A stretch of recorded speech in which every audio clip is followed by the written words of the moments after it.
नमस्कार. महाराष्ट्राच्या आणि देशाच्या राजकारणात सध्या एक मोठा वाद पेटताना दिसतोय आणि त्याच्या केंद्रस्थानी आहेत राष्ट्रवादी काँग्रेसचे ज्येष्ठ नेते शरद पवार. जागतिक तेल संकटाच्या पार्श्वभूमीवर पंतप्रधान नरेंद्र मोदी यांनी देशवासियांना काही महत्त्वाचे सल्ले दिले होते.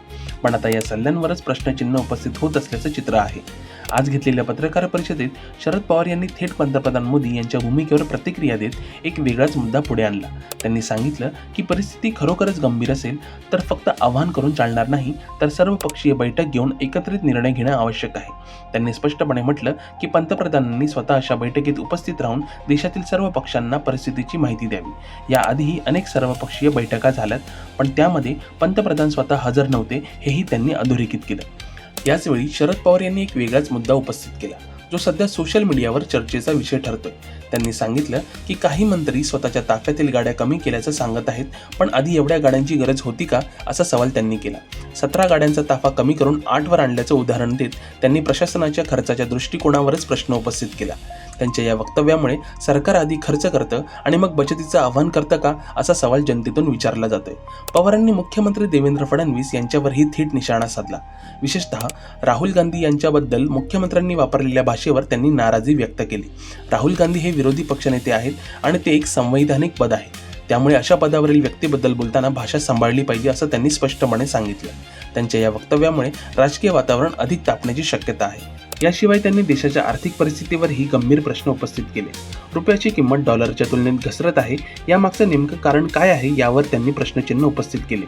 त्यांनी सांगितलं की केवळ आंतरराष्ट्रीय संघर्षाला दोष देणं योग्य नाही, तर देशांतर्गत निर्णयांचाही विचार केला पाहिजे. विशेष म्हणजे त्यांनी हा मुद्दा निवडणुकीनंतरच का पुढे आला, यावरही अप्रत्यक्ष टीका केली. शरद पवार यांनी पंतप्रधानांच्या काही कार्यक्रमांवरही भाष्य केलं. त्यांनी उदाहरण दिलं की एका धार्मिक कार्यक्रमासाठी एअरफोर्सची विमाने वापरण्यात आली. जर परिस्थिती इतकी गंभीर असेल तर अशा खर्चावरही नियंत्रण असायला हवं, असा मुद्दा त्यांनी मांडला.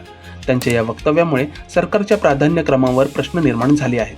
दरम्यान पंतप्रधान नरेंद्र मोदी यांनी केलेल्या आवाहनावर बोलताना पवारांनी एक संतुलित भूमिका घेतली.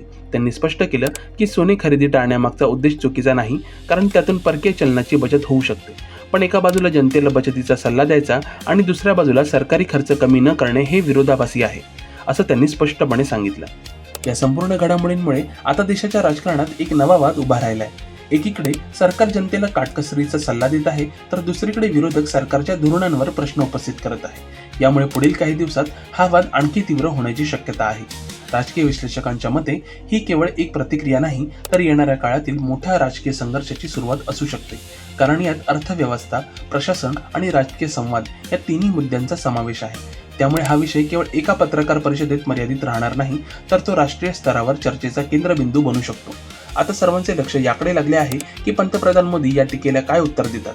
सर्वपक्षीय बैठक खरंच बोलावली जाईल का, आणि सर्वात महत्त्वाचं म्हणजे या सगळ्या घडामोडींमुळे देशाच्या अर्थव्यवस्थेवर आणि सामान्य नागरिकांवर काय परिणाम होणार. एक गोष्ट मात्र नक्की, राजकारणात आता केवळ निर्णय नाही, तर निर्णयामागचं कारण आणि त्यामागची अंमलबजावणी ही तितकीच महत्त्वाची ठरणार आहे.